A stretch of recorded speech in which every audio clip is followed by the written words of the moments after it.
எல்லையம்மனுடைய பரிபூர்ண அனுக்கிரகத்திலே வேலூர் மாவட்டம் அணைக்கட்டு தாலுக்கா வெட்டுவானம் என்கின்ற கிராமத்திலே புராதனமான ஆலயமாக அமையப்பெற்று அம்பாள் வெட்டுவானம் எல்லையம்மன் என்கின்ற பெயருடன் அருளாட்சி செய்து கொண்டிருக்கின்றார்கள். அப்படிப்பட்ட அம்பாளுடைய ஸ்தல வரலாறு: சீதலேத்வம் ஜெகன்மாதா, சீதலேத்வம் ஜெகத்பிதா, சீதலேத்வம் ஜெகத்தாத்ரி, சீதலாயை நமோ நமஹா. சீதலாம்பிகை என்று சொல்லக்கூடிய மாரியம்மனாகவும் விளங்குகிறாள். அப்படிப்பட்ட அம்பிகையினுடைய விசேஷமானது ஒரு ராஜா ராணி புத்திர சந்தானம் என்று சொல்லக்கூடிய குழந்தை பாக்கியம் இல்லாமல் ஒரு காரணத்தினால் மிகவும் மனதால் வருந்தி தெய்வத்தை பிரார்த்தனை செய்து கொண்டு, எங்களுடைய குடும்பத்திற்கு வாரிசாகவும் இருந்து இந்த நாட்டையும் அரசாளக்கூடிய அளவிற்கு ஒரு குழந்தை பாக்கியத்தை கொடுக்க வேண்டும் என்று பிரார்த்தனை செய்கிறார்கள். அப்பொழுது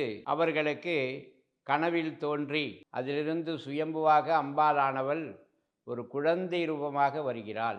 அந்த குழந்தையாக இந்த ராஜா ராணிக்கு ரேணுகா என்கின்ற பெயரோடு அந்த குழந்தையை வளர்க்கிறார்கள்.